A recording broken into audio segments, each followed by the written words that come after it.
para reconquistar México, ¿no? Donde perdió la pierna en 1838 luchando contra los franceses, ¿no?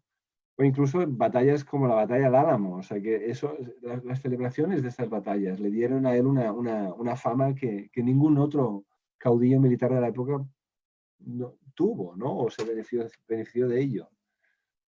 Pero, y volviendo un poco a la pregunta, aunque extendiendo, dijéramos, los parámetros de esa pregunta, lo que sí que vemos es ya desde el principio, desde el momento de que México se vuelve independiente, que ya empiezan a haber disputas, y esto lo ha trabajado Flor Salazar, ¿no? Disputas sobre esas juntas patrióticas que se forman, o sea, ¿qué se va a celebrar? O sea, ¿se va a celebrar el Padre Hidalgo y el movimiento inicial de la independencia?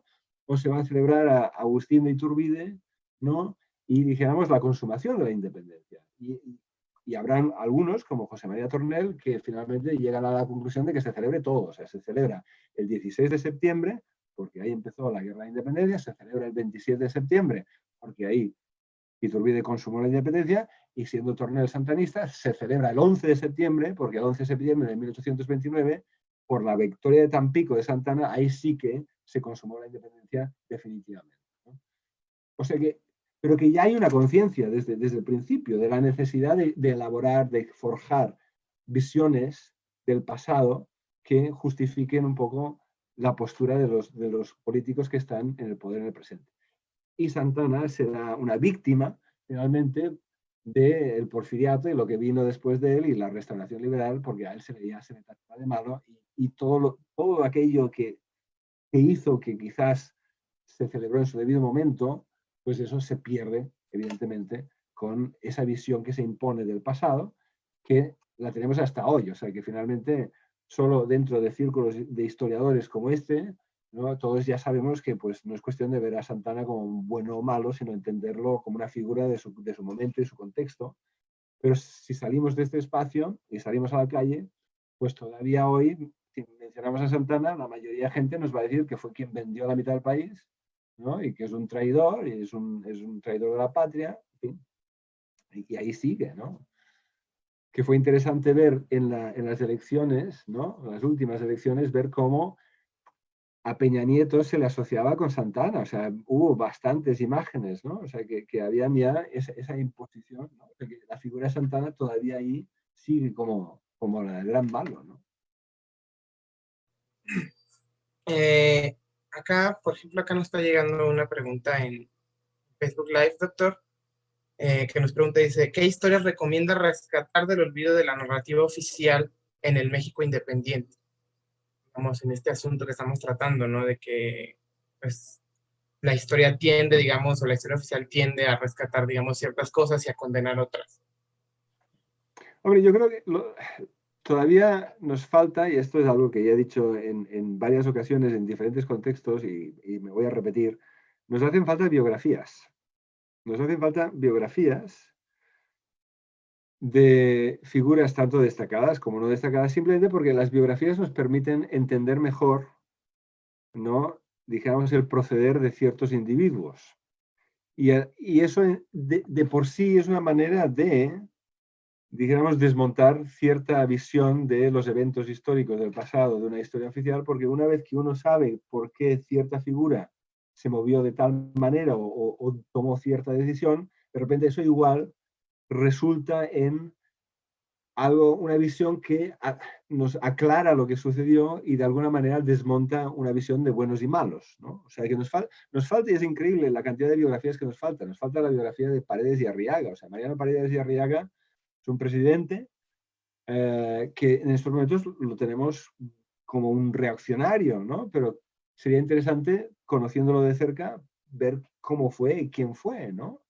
De hecho, él estuvo una temporadita en San Luis Potosí. O sea, sería interesante ver a Paredes y Arriaga desde esa perspectiva. Pero hay, como él, muchos, ¿no? O sea, son figuras que requieren ser estudiadas. Y simplemente para recalcarlo, o sea, yo llegué a Santa Ana estudiando a Tornel primero, a José María Tornel. Cuando yo empecé mi tesis doctoral, no existía libro alguno sobre Tornel. Curiosamente, mientras yo estaba investigando a Tornel, también lo estaba investigando María del Carmen Vázquez Mantecón en la UNAM, y curiosamente los dos medio terminamos las tesis al mismo tiempo, pero éramos los únicos que lo habíamos trabajado en ese momento.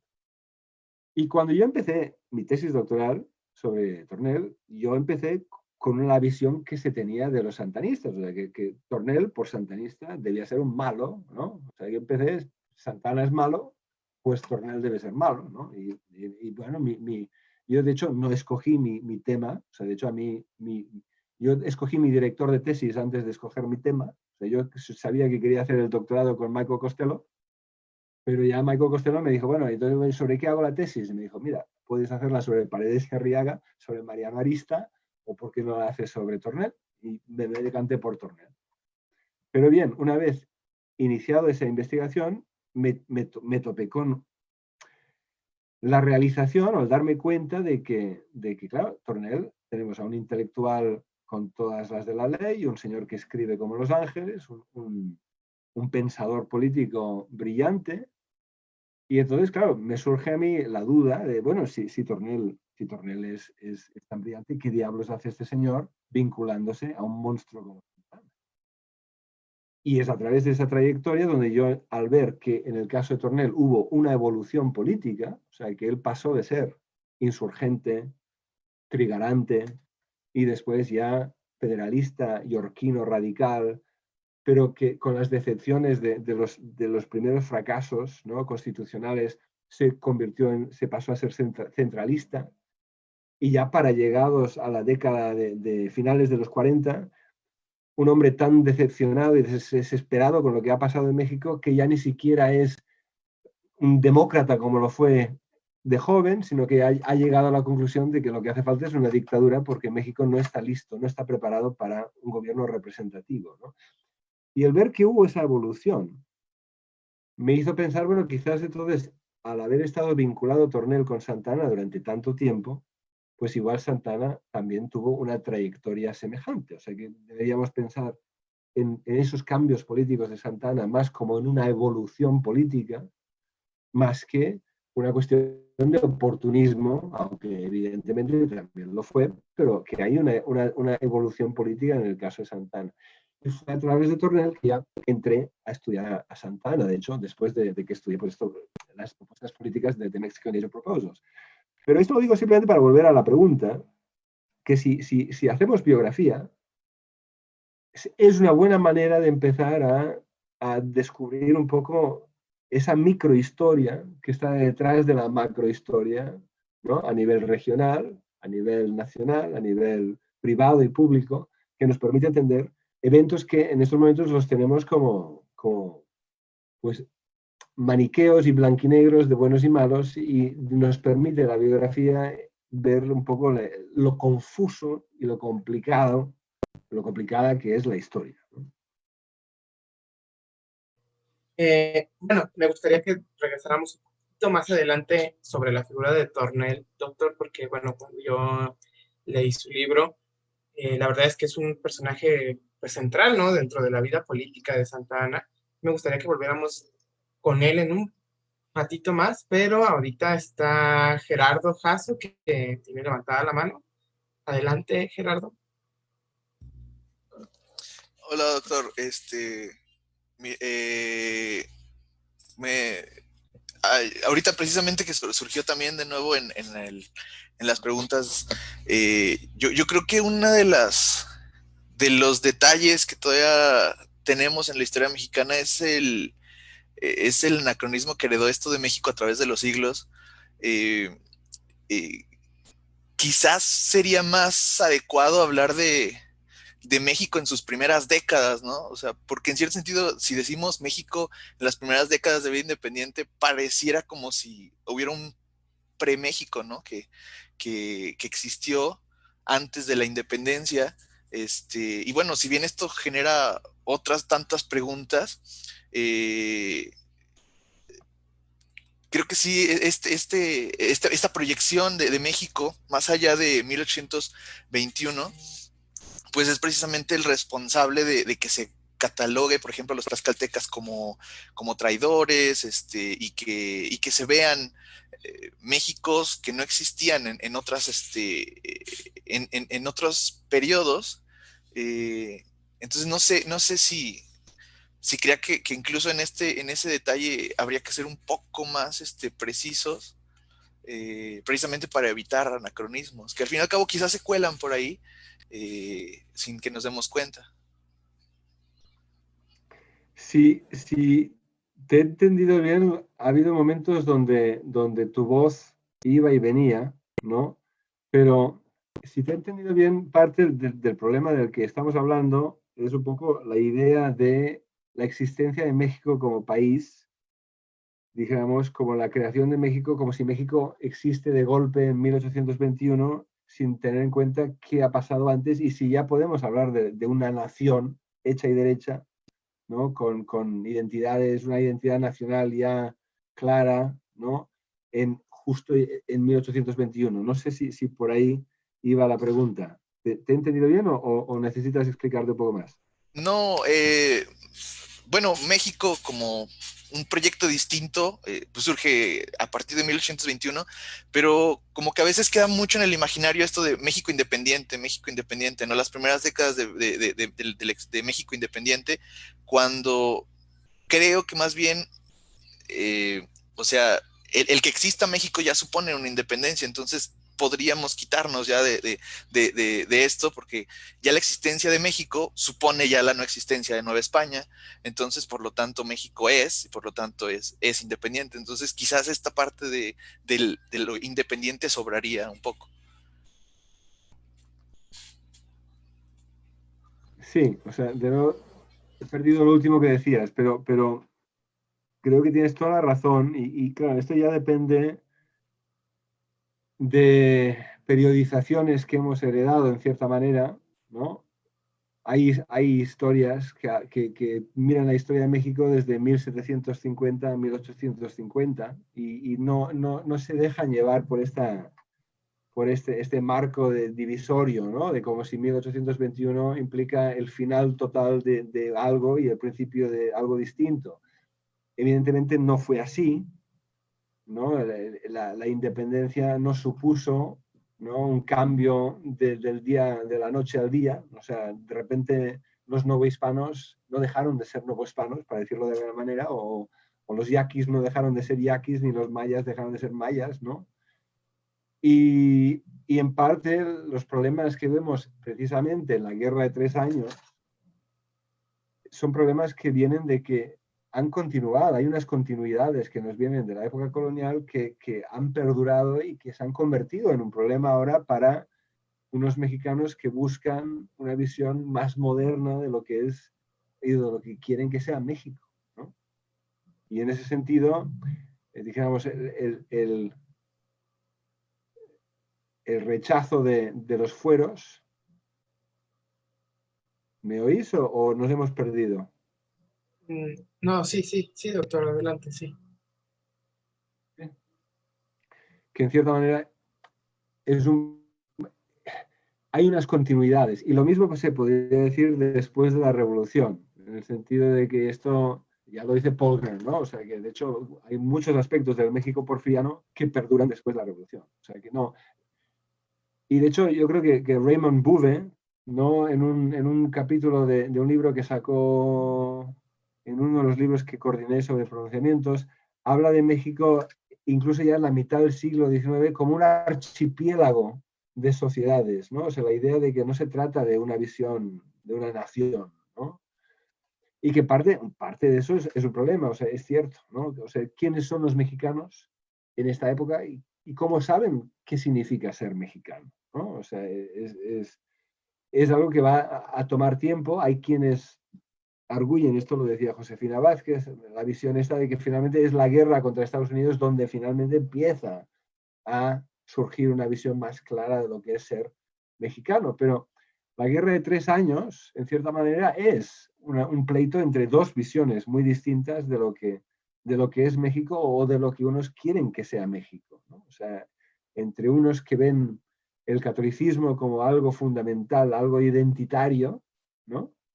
y otros que buscan una visión más moderna de lo que quieren que sea México, ¿no? Que sí. Y es una disputa tremenda, ¿no? En ese sentido. Y son algunas de estas disputas que continúan hasta hoy, ¿no? En cierta manera.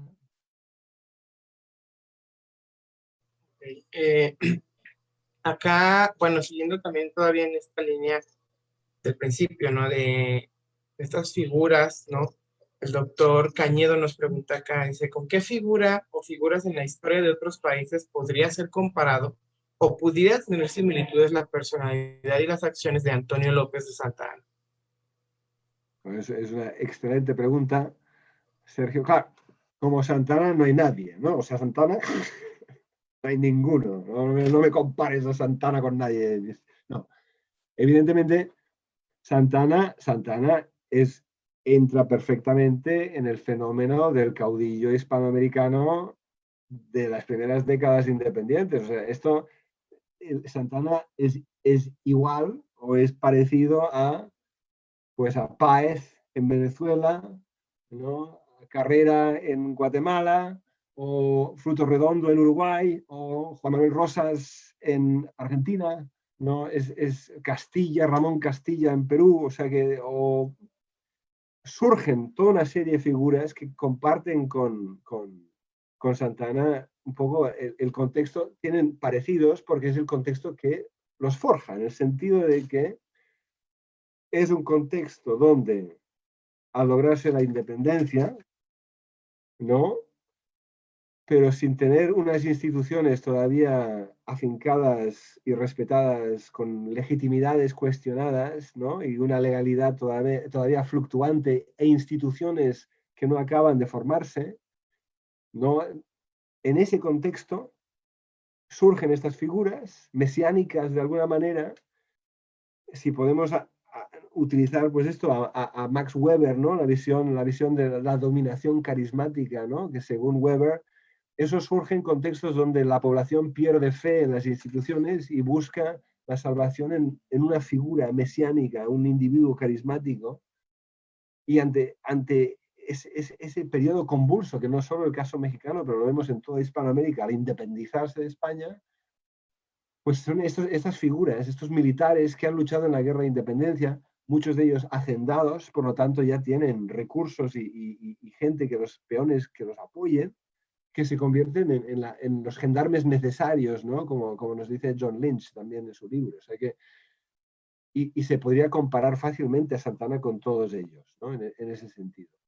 Creo que la diferencia, supongo, es que quizás Santana, a diferencia de ellos, es especial, para decirlo de alguna manera, porque a diferencia de ellos, prefiere regresar a su hacienda. O sea, no es uno de estos líderes que busca quedarse en el poder. O sea, si lo comparamos con Rosas en Argentina, Rosas ahí se queda, ¿no? O sea, me parece que hay un periodo brevecito donde no está, y otro momento brevecito donde se va a la campaña del desierto, ¿no? A matar indios, pero de hecho Rosas se queda, ¿no? Y Castilla busca imponerse, y Santa Cruz, el mariscal Santa Cruz en la Confederación Peruana-Boliviana igual.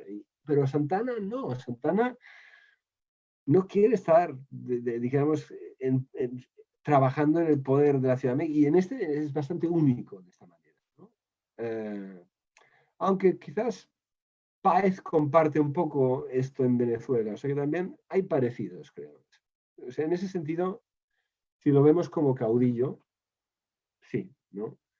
Y después habían otros paralelos, o sea, podríamos aprender de cómo figuras políticas con éxito surgen de contextos donde saben beneficiarse de una situación geopolítica que los favorece. O sea, en el caso de Santana está claro que sin Veracruz, Santana no hubiera podido subir al poder tantas veces. O sea, si él hubiera sido el caudillo de Oaxaca, difícilmente hubiera tenido la manera de pues tomar, como hizo Santana, o sea, tomar el puerto de Veracruz, y si él ocupa el puerto de Veracruz, por necesidad del gobierno de la Ciudad de México va a tener que escucharle, ¿no? En cierta manera, Benito Juárez y los liberales, una de las razones por las que se podría decir ganaron esa guerra de 3 años es porque están en Veracruz, con todos los recursos que les da el puerto, ¿no? Y entonces, Pero en fin, o sea, la relación entre Santa Anna y el ejército, ¿no? También es un tema que se podría ver en otras figuras políticas semejantes. Aunque es anacrónico hablar de populismo, la manera que Santa Anna tiene cierta vena populista. O sea, y esto yo lo vi no solo en términos de, digamos, el culto al héroe, pero es más bien la manera de que, por ejemplo, Tornel en particular le ayuda con, digamos, las campañas de la compañía lancasteriana y de la educación para las clases populares, y la manera de que Santana pues usa eso para darse aires de ser hombre del pueblo, ¿no? Son cosas que también vemos, ahí es, ¿no? Que de ahí que él verdaderamente quisiera que el pueblo estuviera bien, quién sabe, pero que se manejan ciertas cosas que ahí lo vemos, ¿no? Pero sí, es una figura, por otro lado, única y especial también porque también vive una vida tan larga y con tantas aventuras y desventuras, ¿no? En ese sentido, ¿no?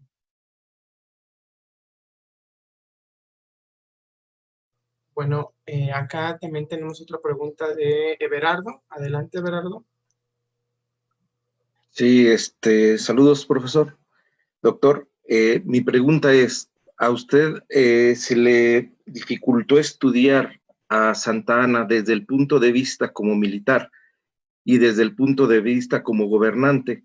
¿Por qué mi pregunta? Porque él en una carta que envía a su hijo le escribe que él viene como soldado del pueblo y no como gobernante. Ahorita el comentario que acaba de hacer usted, precisamente que él no quería el poder. Entonces, aquí se hace esta división para estudiarlo y después unir para ver,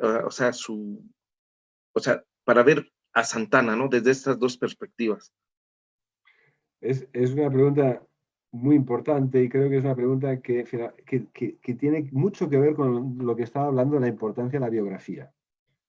Porque una vez que entramos en la biografía de un individuo, descubrimos que un individuo es muchos individuos, ¿no? O sea, que es muy difícil categorizar a alguien, simplemente etiquetarlo, ¿no? Decir, pues este es político, y sin embargo también es marido, también es padre, también es hijo, también es hermano. O sea, que hay muchas facetas de todos los individuos.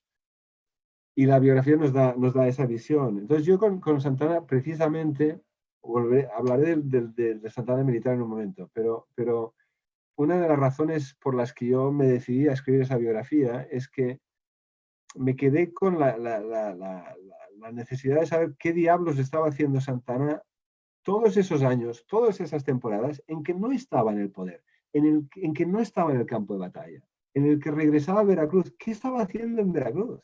¿No? O sea, sí, de hecho, Santana casi nunca estaba, exagero, pero casi nunca estaba, o sea, en términos de un Santana ejerciendo activamente de presidente en la Ciudad de México, está menos tiempo que Anastasio Bustamante.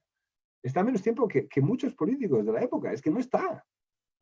Tiene el título de presidente, pero está en su hacienda.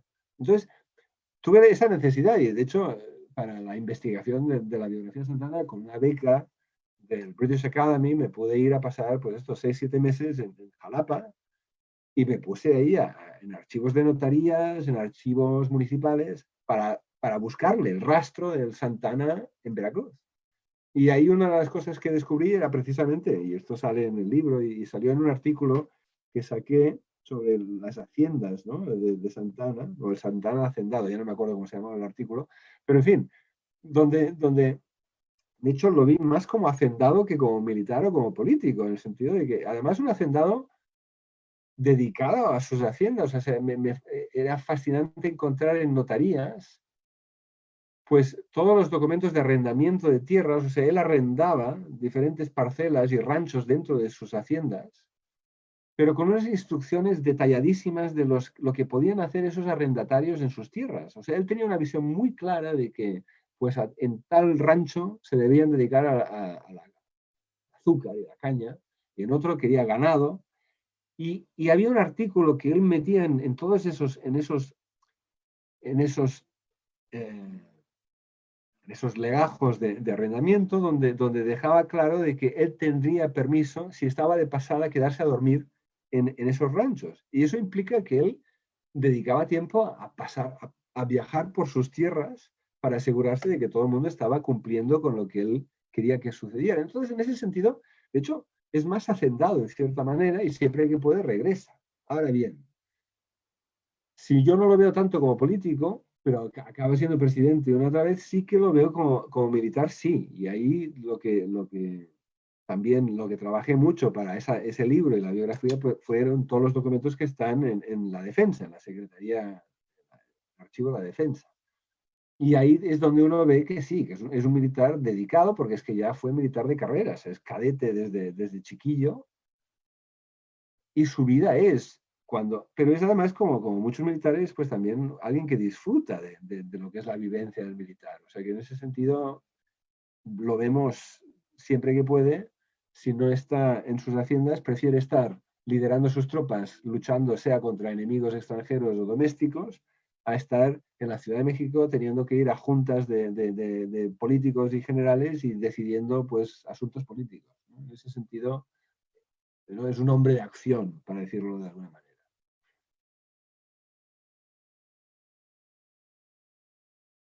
Pues no sé, acá tengo varias preguntas. Me gustaría, que son parecidas, ¿no? Y era justo a lo que yo iba ahorita. ¿Por qué, por ejemplo, en este caso de Santa Anna, doctor, por qué es una figura tan vilipendiada, ¿no? O sea, ¿por qué es una figura, como comenta acá Fátima, que ha sido tan mal interpretada? O sea, en comparación, por ejemplo, con Agustín Iturbide, digamos, creo que ayer comentaba una doctora del Instituto Mora, digo, él comete el error, ¿no? De consumar la independencia y de coronarse emperador, ¿no? Pero ¿por qué Santa Anna es recordado más bien de esta manera tan negativa, ¿no? O sea, ¿por qué todo el mundo recuerda únicamente esta parte de la dictadura, de la pérdida del territorio con Estados Unidos, y no recuerdan, como mencionaba usted hace rato y varios acá, que digamos, él estaba dentro del modelo de lo que era ser un hombre ideal para esa época, ¿no? Entonces, digamos, ¿por qué la historiografía se ensaña tanto con Santa Anna? La razón fundamental, la obvia, no es la guerra contra los Estados Unidos. O sea, la derrota contra los Estados Unidos es una derrota verdaderamente, y se entiende, ¿no? Totalmente traumática, ¿no? O sea, se pierde ahí la mitad del territorio. Claro, es cierto que es la parte del territorio donde hay menos gente, o sea que en cierta manera no es que necesariamente afecte, pero simplemente el concepto de haber perdido la mitad del país, pero la experiencia además, ¿no? De tener tropas estadounidenses entrando en el país y lo que debió suponer para mucha gente el perder a gente, ¿no? Conocer a alguien que murió luchando en esa guerra. Y como toda derrota, pues siempre es inevitable que se busque entender por qué sucedió y siempre se va a buscar, y es natural, un chivo expiatorio o alguien a quien se pueda culpar, ¿no? De una manera fácil. Y lo que tenemos en el caso de esta guerra es de que muy rápidamente, incluso antes de que haya terminado la guerra, empieza a haber varias acusaciones. Una la hace un diputado, Ramón Gamboa, en plena campaña del Valle de México, ¿no? Una impugnación contra Santa Anna donde medio se le está acusando de estar perdiendo la guerra a propósito, ¿no? Y esto es una visión que después Carlos María de Bustamante también la va dijéramos, a presentar en su libro sobre la guerra, ¿no? El nuevo Bernal Díaz del Castillo, que es un libro donde también se plantea un poco esta visión, y es una visión que se volverá muy popular, pero curiosamente no inmediatamente después de la guerra, porque todavía después de la guerra, aunque Ana se exilia, habrá gente que todavía lo quiere y esto se entiende o se ve cuando en 1853 regresa con el apoyo tanto de liberales puros radicales como de conservadores y santanistas, ¿no? O sea que todavía sigue siendo un héroe. Pero viene después, y viene después un poco, especialmente ya volviendo con el México liberal y el México tanto con Benito Juárez en el poder, que odiaba a Santa Anna por su propia relación muy problemática con Santa Anna. Santa Anna exilió a Juárez, lo prisionó, lo encarceló, o sea que ahí también hay una historia de odio personal entre los dos. También con el porfiriato volvemos a lo mismo, o sea, que se culpa a Santana. Y lo que vemos, se crea una visión que simplifica lo que sucedió en esas primeras décadas nacionales, donde ya se le da el nombre de la época de Santana, porque así no hace falta que la estudiemos, porque es una época de pérdidas y desastres, y vamos a culpar a un solo hombre de todo lo que fue mal, ¿no? De ahí la idea de González Pedrero lo repite en una biografía relativamente reciente, cuando habla de ¿no? país de un solo hombre, como si todo lo que sucedió... Y claro, si culpamos a Santana de todo, pues perfecto, porque entonces ya no tenemos que plantearnos las preguntas angustiosas, ¿no? de por qué se perdió esa guerra, ¿no? Por razones muy complejas y muy problemáticas.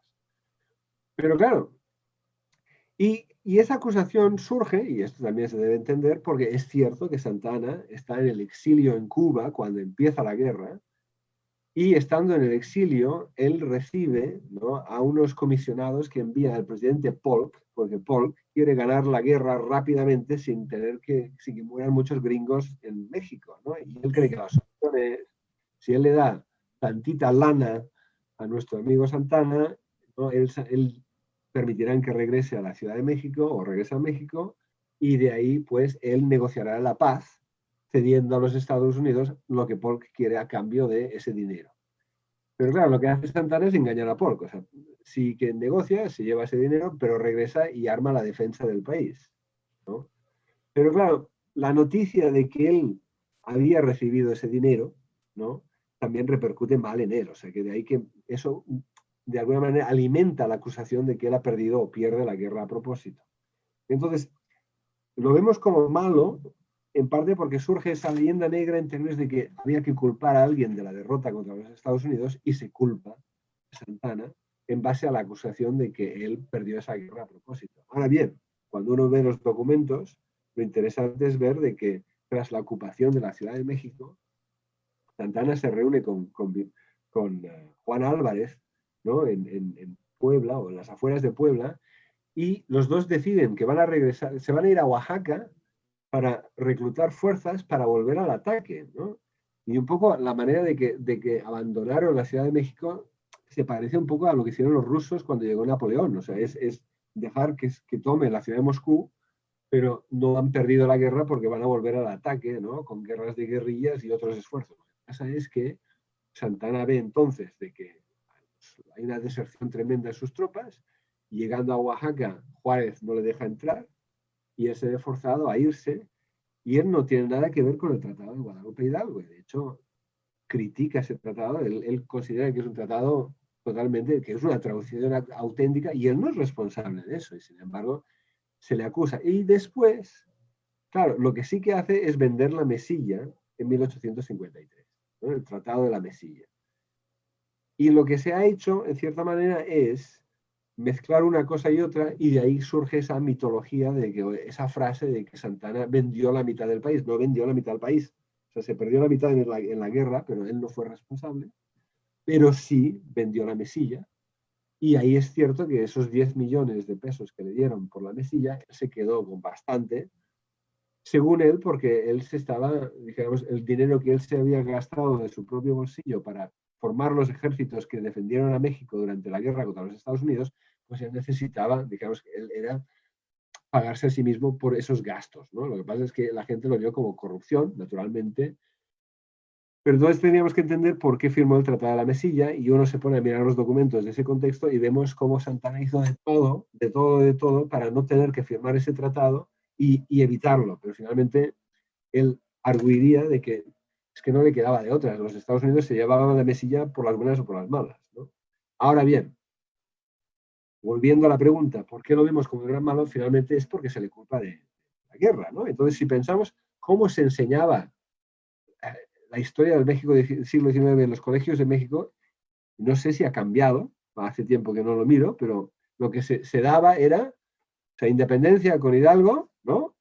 Y entonces ya nos saltamos a los niños héroes, ¿no? Y lo que viene por medio, pues es la época del terrible señor Santana. Los niños héroes que no existieron, los tenemos como, digamos, ¿no? Es la conmemoración. A mí me impactó cuando hubo el 150 aniversario de la guerra, de 1847, el 150 aniversario, se hablaba del aniversario de los niños héroes, ¿no? O sea, no era de la guerra contra los Estados Unidos. Y después nos saltamos, bueno, quizás tenemos algo que ver con la intervención francesa, pero vamos, nos saltamos allá a Juárez, la figura de Juárez. Porfirio nos plantea más problemas y ya vamos a la revolución, ¿no? O sea que el siglo XIX desaparece y Santa Anna como el gran malo, pues nos permite así simplificar qué pasó, ¿no? Y por ahí van los tiros. Y me pareció una frase magnífica de Josefina Vázquez que decía que si Santa Anna no hubiera existido, nos lo hubiéramos tenido que inventar porque ha servido de comodín para explicar todo lo que fue mal en México. Sí, digamos, esta cuestión me pareció muy interesante mientras leía el libro, ¿no? Es esta cuestión de ver a Santa Anna como el gran malo, como el gran, pues sí, el causante de todos estos problemas que adolecen a México en estas primeras décadas de vida independiente. Por acá está Alex Basilio, tiene una pregunta, un comentario. Adelante, Alex. Hola, hola, profesor Fowler. Yo iba a hacer eco, yo estaba pensando precisamente en lo que dice Josefina Zoraida Vázquez acerca de Santa Anna, sirviendo esta función como de tapón, de respuesta tapón frente a todas las interrogantes de por qué un país como México, con ese territorio, con toda esa plata, con todos esos recursos, por qué le fue tan mal durante esas primeras décadas. Y bueno, funciona como una manera muy sencilla de responder a estas cosas, pero por otra parte, me llama la atención el desafío enorme que plantea comunicar más allá de los círculos especialistas, los matices de la historia, más allá de esta visión maniquea de héroes y villanos, porque aunque se sabe que Santa Anna no era el demonio encarnado en círculos de historiadores desde hace ya varias décadas, pues esa información pues, no se filtra a los círculos populares, donde todavía lo más común es decir, Santa Anna el vendepatrias. Sí, sigue siendo muy sencillo pensar que si las cosas no funcionaron en ese México con una riqueza providencial, era porque había un malo y ese malo, pues claramente es Santa Anna y sus achichincles. Pero vaya, sí, plantea preguntas interesantes cómo hacer, si los datos ya están ahí, si los historiadores ya saben que la realidad era muchísimo más compleja, cómo hacer esa labor de comunicar esas cosas al público en general. Sobre los niños héroes también me recordaba también el hecho de que Miramón fue un niño héroe, bueno, uno de los que sobrevivieron, pero yo creo que la idea de Miramón como niño héroe no va a ser muy fácil de hacerle, no va a tener mucho éxito en el marketing. En fin, gracias. Sí, bueno, claro. Aquí, por cierto, Alex está interviniendo en nuestra sesión desde St. Andrews. Alex es alumno de doctorado mío aquí en Escocia. O sea, que somos dos aquí en Escocia participando en San Luis Potosí.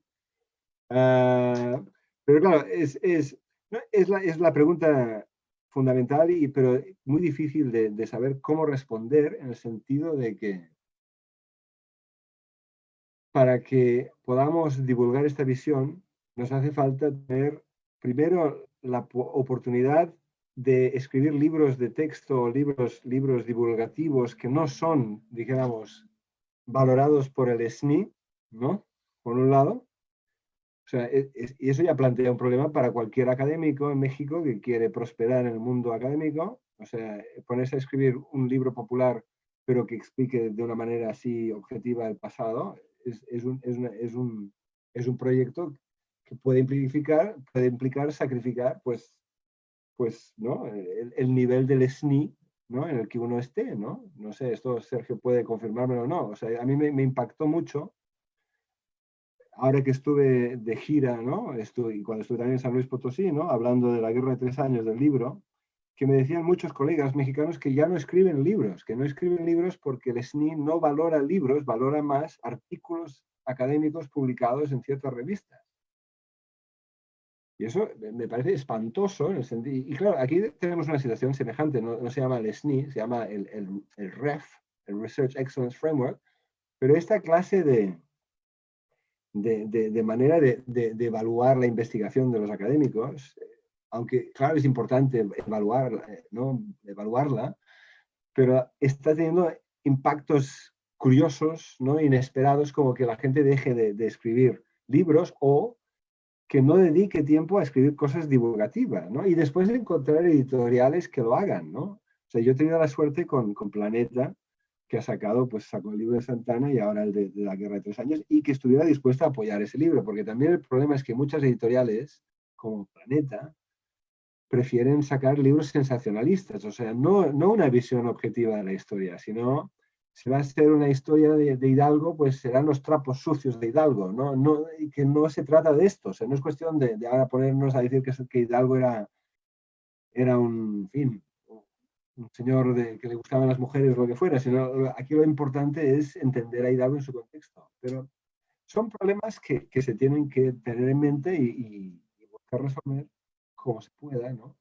Pero por otro lado, si no hay la investigación seria que nosotros podemos hacer como estudiantes de historia, pues difícilmente nadie puede, por otro lado, tomar ese papel de divulgación. Entonces, finalmente, también hay que entender que nuestra función, la primordial, si somos historiadores, es trabajar la historia bien. Y si después tenemos ganas, energía y no nos importa el SNI, pues ponernos a escribir libros más populares, ¿no? Bueno, me gustaría que fuéramos cerrando esta parte de Santa Ana para que nos dé tiempo de hablar sobre la publicación más reciente del Dr. Fowler, que es La Guerra de 3 años. Un libro muy bueno, que la verdad me gustó mucho leer.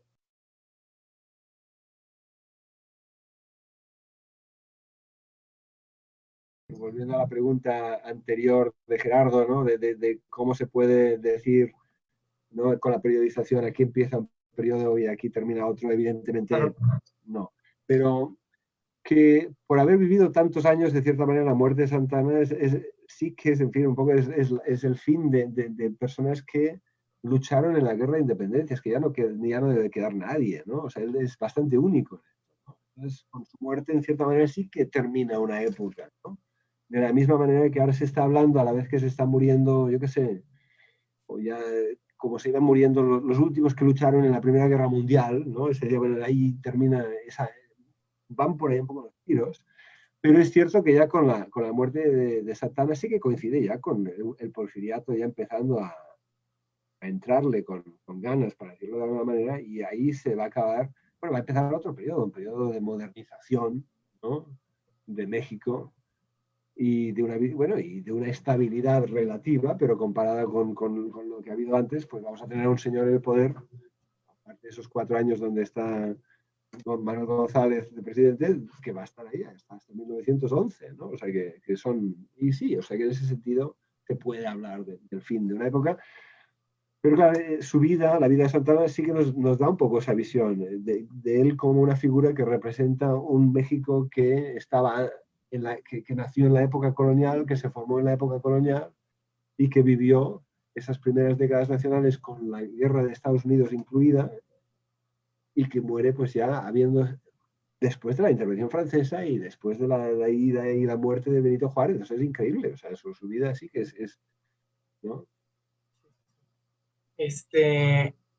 Antes de pasar a la Guerra de 3 años, adelante, Erika.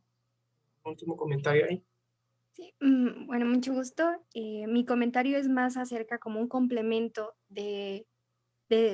acerca de esta ruptura, que yo no la consideraría como una ruptura tajante, así como usted dice, doctor Fowler, sino que es una ruptura simbólica, que es el paso de la transformación, de lo que ya veníamos pasando de este periodo de Santana al paso del porfiriato. Yo lo miraría más como un puente simbólico cambio de tanto de ideología, de pensamiento, de estructura, que ya nos mete a otro periodo de la historia de México, ya más independiente, o como nosotros lo podemos mirar, desde una perspectiva más ajena. Sí. No, estoy totalmente de acuerdo contigo, Erika, y también diría que de hecho hay otra parte del libro donde yo veo quizás más una visión más clara de un periodo que parece terminar y que empieza otro, es precisamente cuando Santa Anna se va al exilio en 1855, porque ahí es un momento donde de hecho ya de su generación en ese momento ya quedan pocos, queda Valentín Gómez Farías, queda Juan Álvarez, pero ya muchos de su generación han muerto. Y yo lo veo yéndose en el barco, ¿no? Yéndose al exilio, quizás él planteándose que volverá, pero ya no podrá volver porque verdaderamente ya ha cambiado la situación, ya México ha cambiado. O sea que ya van a haber generaciones jóvenes que surgen al poder, ¿no? Una nueva generación que ha nacido durante la Guerra de Independencia o incluso después, que no tiene, dijéramos, esas ideas que vienen de entonces, y en ese sentido sí que también ahí es un momento de cambio, pero estoy totalmente de acuerdo en que es difícil pensar en rupturas, ¿no? Porque finalmente siempre van a haber continuidades, o sea, uno no deja de ser, porque uno sea nuevo hispano el 26 de septiembre y mexicano el 27, no ha dejado de ser una cosa ni se ha convertido en algo totalmente distinto en la siguiente, y lo mismo pues con el porfiriato o con cualquier momento clave, incluso, ¿no?, con la Revolución Mexicana, o sea que también van a continuar ciertas tradiciones. Bien, bueno, ahí yo quisiera dar por terminada, digamos, esta primera parte para tratar sobre Santa Anna. Yo creo que fue el doctor, ya escuchándolo de voz del doctor, cobra un sentido más simbólico, ¿no? O sea, es muy diferente escuchar al doctor Fowler hablar sobre Santa Anna que leerlo, ¿no? Entonces, me gustaría que pasáramos, digamos, a este estudio más reciente del doctor Fowler, que es La Guerra de 3 Años. Y bueno, acá también tuve la oportunidad de leer el libro y me sorprendió, ¿no? Este dato que apunta el doctor en las primeras páginas del libro, ¿no? Que me parece que es de 1953, en la obra de Alfonso Trueba, nadie se había ocupado de estudiar, digamos, a profundidad la Guerra de 3 Años, ¿no? Y en este estudio, que, digamos, yo consideraría que sigue la misma metodología de Santa Anna, ¿no? De ver esta guerra como lo que fue, de entenderla en su contexto, de estudiarla, de saber o de intentar saber qué sucedió, por qué, cuándo, dónde. Y más desde esta visión del doctor Fowler, ¿no? Que es la misma, ¿no? De una manera objetiva va a ver la Guerra de 3 Años. Y digamos, él también la va a entender, digamos, no como una guerra de reforma, ¿no? No como esta etapa que nos gusta o le gusta a los mexicanos entender como la guerra de reforma que va, es una larga década nacional, ¿no? Sino que él lo va a entender en estos 3 años, ¿no?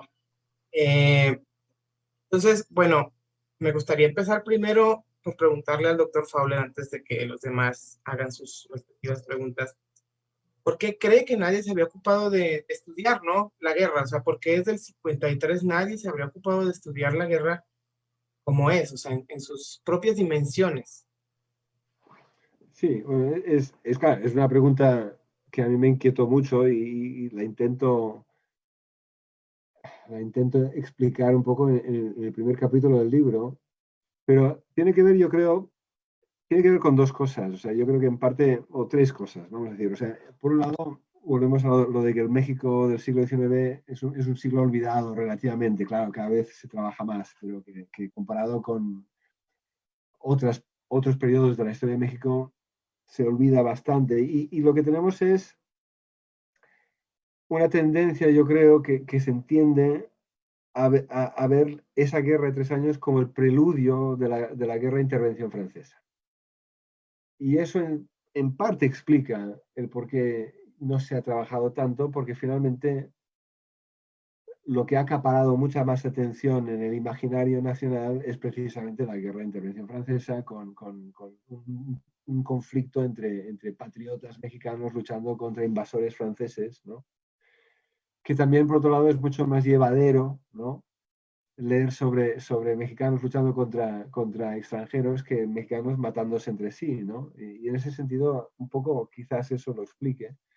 Pero también se tiene que entender que las primeras historias que surgieron, ¿no? Con México a través de los siglos y después con Galindo y Galindo, ¿no? La gran década nacional, lo que ellos hicieron ya fue vincular la Guerra de 3 Años con la Guerra de Intervención Francesa. O sea que es como que desaparece dentro de esa narrativa y eso quizás explique un poco ese olvido, ¿no? Y también, con varios de los conservadores que lucharon en esa guerra acabaron después uniéndose a los imperialistas que defendieron a Maximiliano, pues también ver esa guerra como preludio sirvió para simplemente decir que los conservadores fueron todos, pues estos, los traidores que querían apoyar al imperio. Pero claro, la realidad es de nuevo, uno se pone a mirar de cerca lo que sucedió. Y claro, quien estaba luchando esa guerra civil en 1858 no tenía ni idea de que iba a haber una intervención francesa y estaba luchando por razones muy concretas que ahí se estaban definiendo en ese momento. Y de ahí que, pues claro, nos hace falta estudiar esta guerra, mucho más. O sea, ok, he escrito este libro, pero no sé, todos ustedes que están aquí en sus habitaciones contemplando, viendo participando en este seminario, pues no sé sobre qué están haciendo sus tesis de licenciatura o de maestría o qué piensan hacer sobre, pues está muy claro, es la Guerra de 3 Años, punto. Eso o biografías del siglo XIX. Si están trabajando cualquier otra cosa, lo dejan ahora mismo, ¿no? Lo dejan, lo aparcan, ¿no? Y dedíquense a esto. Y especialmente en San Luis Potosí, donde hay un magnífico archivo histórico, verdaderamente estupendo, y donde para esta guerra es que hay cajas y cajas y cajas y cajas. O sea que pueden tomar cualquier tema de esta guerra, ¿no? Las soldaderas de la Guerra de 3 Años en San Luis Potosí y lanzarse a investigarlo, o cómo la Guerra de 3 Años impactó en el comercio de San Luis Potosí, porque claro, la ciudad, además San Luis Potosí, durante la guerra, es una de las ciudades que sufre más porque entran liberales y conservadores continuamente, va cambiando de manos, ¿no? Entonces, estudiar cómo fue San Luis Potosí cuando estaba Vidaurri, cómo era San Luis Potosí cuando estaba Miramón, o sea, eso ya de por sí ya es una tesis.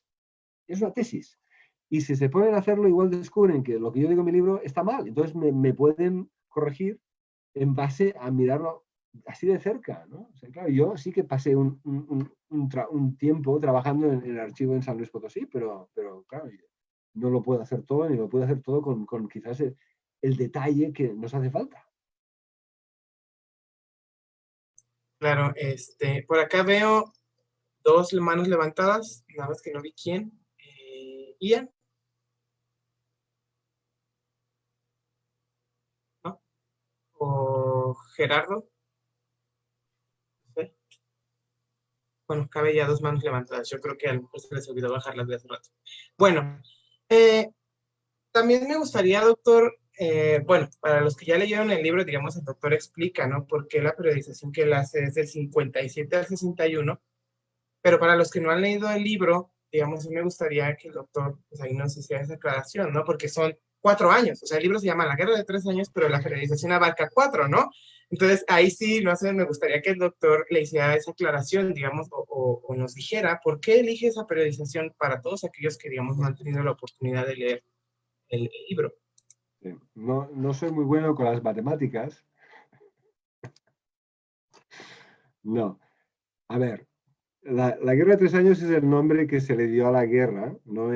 Después, o sea, historiadores como Manuel Cambre no lo llamó la Guerra de 3 Años, ¿eh? Y porque finalmente el nombre de 3 años viene de que la guerra empezó, según esta visión, el 11 de enero de 1858, que es el segundo plan de Tacubaya, donde Zuloaga se impone como presidente del bando conservador en la Ciudad de México, y termina, y aquí hay 2 visiones, o termina el 11 de enero, o sea, 3 años exactamente, el 11 de enero de 1861, que es cuando Benito Juárez regresa a la Ciudad de México y se restaura formalmente el gobierno constitucional, ¿no? O sea, eso serían 3 años, o son 3 años en el sentido de que empieza en 1858 con el 11 de enero de 1858 con el segundo plan de Tacubaya y la ocupación de González Ortega de la Ciudad de México del 25 de diciembre de 1860, ¿no? Entonces, o sea, o del 58 al 60, al 58 al 61, fin, esos son los 3 años. Pero claro, si vemos que la guerra empieza en 1858, nos estamos olvidando de que la guerra, de hecho, no empezó entonces. La guerra empezó el 17 de diciembre de 1857, cuando Ignacio Comonfort apoyó un golpe de Estado, ¿no?, liderado por su compadre, Zuloaga, que estaba encargado de la guarnición de Tacubaya, en las afueras de la Ciudad de México, porque ese 17 de diciembre son liberales moderados los que llevan a cabo este golpe. O sea, son liberales moderados los que entierran la Constitución de 1857 y lo hacen porque ellos piensan en ese momento, y son personajes como Paino, ¿no? O sea, también, o sea, un gran escritor, un gran novelista que también está ahí metido, y han llegado a la conclusión de que la Constitución del 57 no funciona. Y lo que necesitan, con la cantidad de revueltas conservadoras que están teniendo lugar, es calmar los ánimos de los conservadores, pero para impedir que suban al poder y resolver los problemas que están teniendo como liberales, moderados que son, ante una Constitución que la encuentran que no funciona y que es demasiado radical, y llevan a cabo este golpe, pero con la intención de convocar un nuevo Congreso liberal para que redacte una nueva Constitución que sea más moderada que la del 57, pero que sea liberal de todas maneras. O sea, es lo que ellos buscan. Lo que pasa, y de ahí que hay mucha confusión en esos primeros días después de ese golpe, porque hay liberales que creen que sí, que es un movimiento liberal, hay liberales radicales que lo apoyan porque creen que el gobierno de Comonfort igual será aún más radical ahora que han terminado con esa Constitución, pero claro, también hay mucha gente, muchos liberales que se dan cuenta de que esto es un error y que al terminar con la Constitución del 57 les van a abrir la puerta a los conservadores y el combate ya empieza. Pero claro, si nosotros no datamos, volviendo al problema de las periodizaciones, no datamos el principio de la guerra en el 57, lo que estamos haciendo es, no estamos culpando a los liberales moderados de empezar la guerra. Nos estamos perdonando lo que hicieron ahí, olvidando que ellos lo empezaron, y vamos a centrarnos ya exclusivamente en los conservadores que entran, ¿no?, en la contienda, así tomando la Ciudad de México, ¿no?, intentando empezar, ese movimiento empieza el 11 de enero de 1858. De ahí que, para mí, la guerra empieza el 17 de diciembre del 57 y termina el 11 de enero del 61. Pero es cierto que el nombre de Guerra de 3 años, pues claro, plantea un problema matemático, ¿no?, en términos de que la guerra dura un poco más de 3 años, pero tampoco llega necesariamente a 4. Sí, digamos, eso era, lo discutíamos, ¿no?, en clase con la doctora Flor, discutíamos eso mismo, ella nos comentaba que en la presentación del libro también le habían hecho esa cuestión, ¿no?, bueno, ¿por qué 3 años, pero dura 4, digamos, entre paréntesis? Entonces, bueno, esa era mi inquietud. Pero si yo hubiera llamado el libro La Guerra de 4 años, nadie sabría de qué tratara el libro, ¿no? Claro. Bueno, adelante, doctor Sergio. Sí, yo tengo dos inquietudes y que pueden tornarse en preguntas, ¿no? La primera sería, si bien este es un conflicto, una guerra civil, una guerra interna, hay afectaciones internacionales a los intereses británicos y a los intereses norteamericanos. Mi pregunta es si identificar uno o dos de los intereses afectados en alguno de los dos países y los beneficios que podrían o que obtienen al concluir la guerra, porque también va a haber beneficios, ¿no? Esa sería la primera pregunta, el primer planteamiento. Y el segundo planteamiento es si en la revisión documental que has hecho, Will, en periódicos publicados fuera de México, si aparece o es importante esta guerra, si hay notas, si hay partes de guerra, si hay referencias, si editoriales refieren que hay una guerra en México, que hay un conflicto, etcétera, ¿no? Lo pregunto esto en parte porque recuerdo yo varias publicaciones en las que utiliza, por ejemplo, Bill Beasley para explicar varias cosas del Porfiriato, y él los está viendo desde fuera. Son periódicos que se publican en los Estados Unidos principalmente, y que tienen una idea o dan una idea de lo que se va entendiendo en el porfiriato sobre los deportes, por ejemplo, ¿no? Sobre las diversiones, y también sobre la política. Entonces, ocupaban partes de la prensa en otros países, acontecimientos en México. Entonces, mi pregunta es básicamente si esta guerra, ¿verdad? Y lo que está aconteciendo en México en estos años es de interés y aparece, si lo has podido ver, ¿verdad? En algún periódico, no sé, en Escocia, en Inglaterra, en alguna ciudad en los Estados Unidos. Esos son mis dos planteamientos. Gracias. Muy bien, muchas gracias. Muy bien, Sergio. Bueno, de nuevo, claro, preguntas esenciales y fundamentales. El lado internacional es fundamental. Y en el libro que acabo de terminar, que ahora estoy por publicar con Nebraska en inglés, que se llama The Grammar of Civil War, o sea, es donde tomo la guerra de 3 años, pero como estudio de caso para explorar lo que yo decía que era una nueva teoría sobre la guerra civil, pero los lectores, los dictaminadores me dijeron que eso era demasiado grandilocuente, que lo mío no era tanto una teoría, sino un framework. Entonces, me he vuelto más modesto en las revisiones del libro y ya no estoy diciendo que tengo una nueva teoría, pero sí que tengo un nuevo framework para estudiar las guerras civiles. Y una cosa que sale ahí es que claramente casi todas las guerras civiles son transnacionales, ¿no? O sea, porque finalmente van a impactar en los países vecinos, van a impactar en un contexto global y después van a haber intereses precisamente económicos, como bien dices, que se van a beneficiar de la guerra o van a buscar beneficiarse de una guerra, ¿no? Con además aspectos de imperialismo dependiendo del contexto histórico. Y encima, necesariamente en toda guerra civil, los actores van a buscar el apoyo de la comunidad internacional para legitimarse, pero también para, en lo posible, encontrar quienes los puedan, dijéramos, apoyar con armas, tropas, dinero, lo que fuera, ¿no?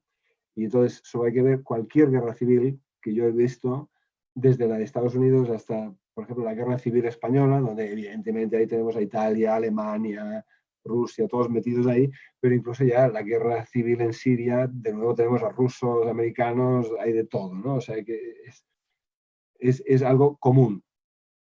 Y evidentemente buscan beneficiarse. Ahora bien, en el caso de la guerra de 3 años, mientras dura, lo interesante es que mientras dura, no hay por parte de los poderes europeos, no las potencias europeas, un intento de entrarle para empezar una intervención como la que viene después. O sea, que es un anacronismo pensar que porque en 1861, hacia el final de 1861, empieza la intervención tripartita que da pie a la intervención francesa, porque eso sucede no implica que eso ya se estaba planeando.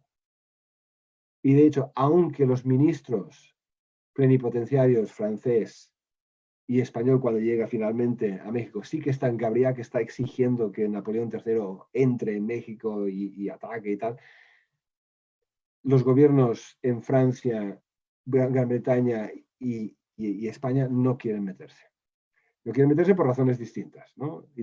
Napoleón III y Francia está demasiado metida en lo que está pasando en Italia, ¿no? Para meterse en México.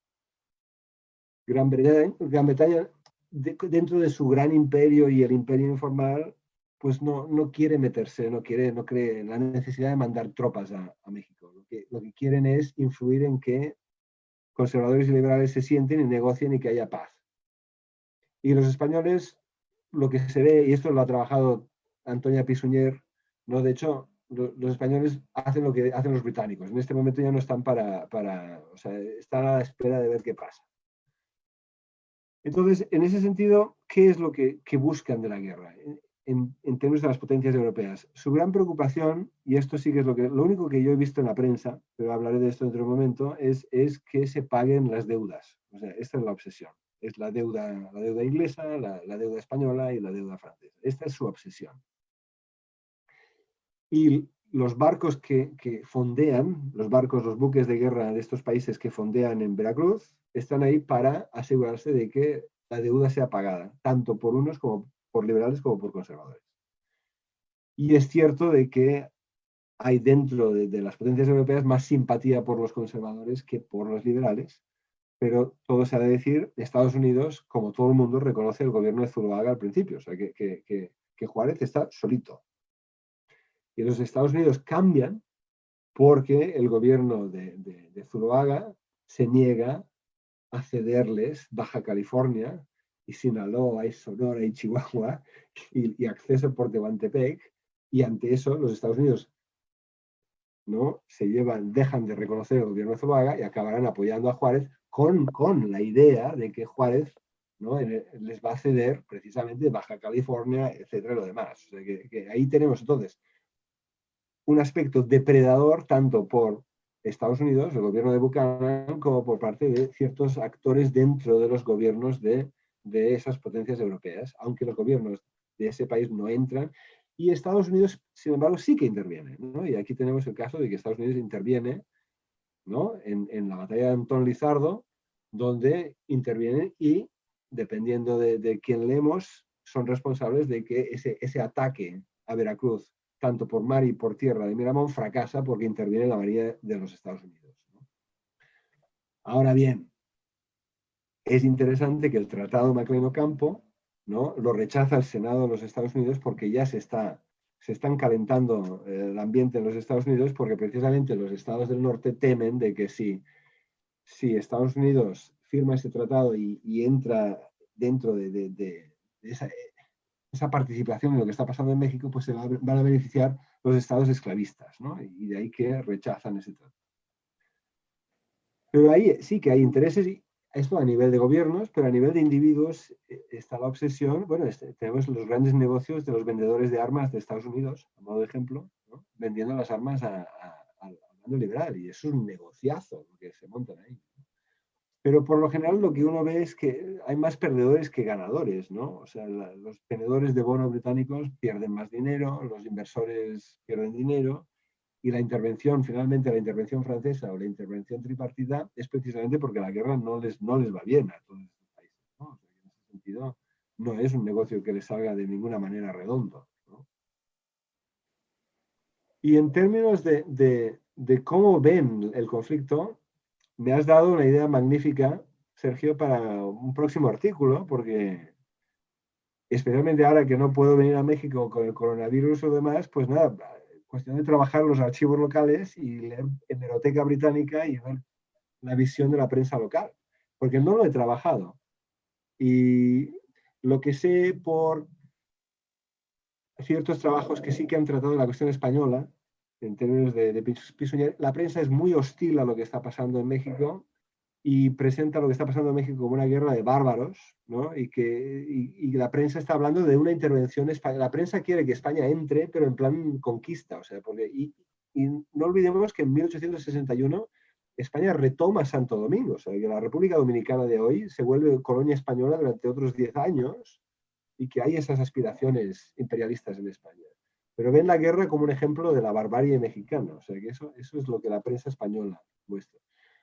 Y tendría que ver lo que sale en la prensa británica. Lo que sí que sé, en términos de lo que sí que he trabajado, que son el archivo del Foreign Office, sí que ven lo que está pasando en México como una serie de salvajadas, especialmente ¿no? los asesinatos de Tacubaya, todo esto son como lo ven como puro salvajismo, y que sí que tienen que entrar para buscar la paz, pero no que si esto sale en la prensa inglesa, lo tengo que ver, pero ya te agradeceré en el artículo el día que salga, ¿no? Esta idea me la dio Sergio, porque no lo sé.